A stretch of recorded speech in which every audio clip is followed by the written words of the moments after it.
नमस्कार मित्रों, आज के इस वीडियो में हम जानेंगे कि क्यों अंगराज कर्ण के भय से युधिष्ठिर कांपने लगे और वह रण क्षेत्र को छोड़कर अपने शिविर में भागे।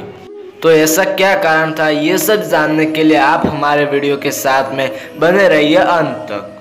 तो फिर दोस्तों, ये बात उस समय की है जब महाभारत के 17वें दिन भीम को परास्त करने के पश्चात जब युधिष्ठिर स्वयं अंगराज कर्ण के सामने आते हैं तो वह भी उनसे परास्त हो जाते हैं, अर्थात कि उनके बीच में बड़ा घमासान युद्ध होता है।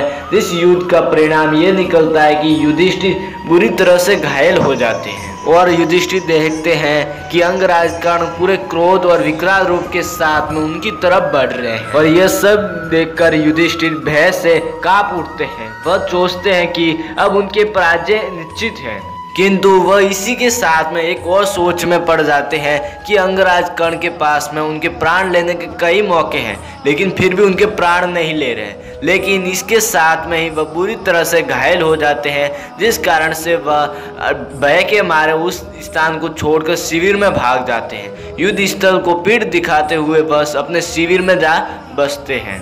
यह बात जब अर्जुन को पता चली तो अर्जुन तुरंत ही कर्ण के साथ में युद्ध करने आ पहुंचे।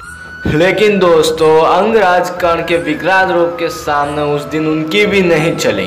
वह भी उस दिन परास्त हो चुके थे, अर्थात कि अंगराज कर्ण से अर्जुन भी बुरी तरह घायल हो गए और सूर्यास्त हो जाता है। उसके पश्चात में अर्जुन भी अपने शिविर में लौट जाते हैं। फिर युधिष्ठिर अर्जुन की तरफ देखकर कहते हैं कि अर्जुन, अब तुम कर्ण से अधिक शक्तिशाली नहीं हो, तुम स्वयं भी उन्हें परास्त नहीं कर पाए।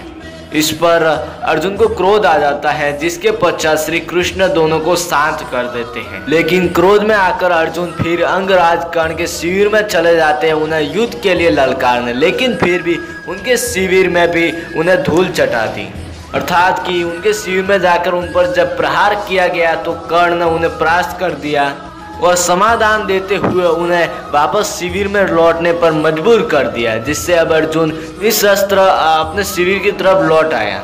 यह देखकर युधिष्ठिर बहुत दुखी हुए और उसके पश्चात में जब दूसरा दिन हुआ तो अर्जुन ने उस युद्ध में श्री कृष्ण की सहायता से कर्ण का वध किया था। तो फिर मित्रों, आपने इस वीडियो में जाना कि कर्ण कितने महाशक्तिशाली थे, जिससे युधिष्ठिर और पांडवों की सेना तक कांपने लग गई थी। पांडवों की सेना के सबसे मुख्य योद्धा अर्जुन भी उनसे परास्त हो गए, जिस अर्जुन को उन्होंने समाधान देकर उन्हें अपने पुनः शिविर में लौटने का आदेश दे दिया।